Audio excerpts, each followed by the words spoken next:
யார் எல்லையில்லாத தந்தையின் நல்ல குழந்தைகள்? ஓம் சாந்தி. நமக்கு 2 தந்தைகள் உள்ளனர். ஒன்று எல்லைக்குட்பட்ட லௌகீக தந்தை, இன்னொருவர் எல்லையில்லாத பரலௌகீக தந்தை.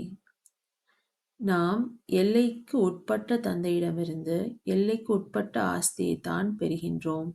ஆனால் எல்லையில்லாத பரலௌகீக சிவ தந்தையின் மூலமாக நாம் எல்லையில்லாத ஆஸ்தியை அடைந்து கொண்டிருக்கின்றோம். அவர் பிரம்மாவின் உடலில் அவதரித்து நமக்கு இந்த ஞான முத்துகளை முழுமையாக கொடுத்து கொண்டிருக்கின்றார். தினமும் கொடுக்கின்றார். அதை அந்த ஆஸ்தியை நாம் பெற்று கொண்டிருக்கின்றோம். அது எல்லையில்லாத ஆஸ்தியாக இருக்கின்றது. அது அழிவில்லாத ஆஸ்தியாக இருக்கின்றது. மேலும் நாம் தந்தையிடமிருந்து சக்திகளையும் பெறுகின்றோம்.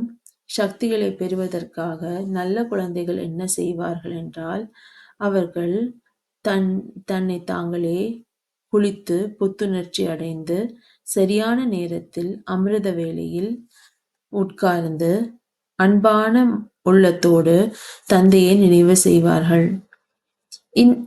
இப்படி செய்பவர்கள்தான் சத்யுகத்தில் ராஜாவாக ஆகின்றார்கள். அவர்கள் தந்தையிடமிருந்து முழு ஆஸ்தியை பெற்று விடுகின்றார்கள்.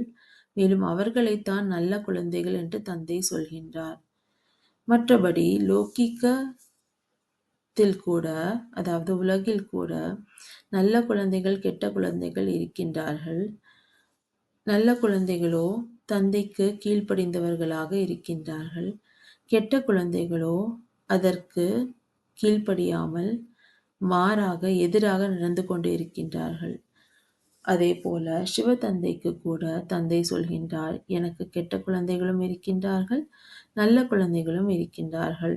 நல்ல குழந்தைகள் அமிர்த வேளையில் அனைத்து சக்திகளையும் பெறுகின்றார்கள்.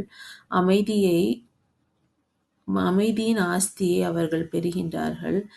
ஆனால் கெட்ட குழந்தைகளோ அதற்கு மாறாக நடந்து கொண்டு விடுகின்றார்கள்.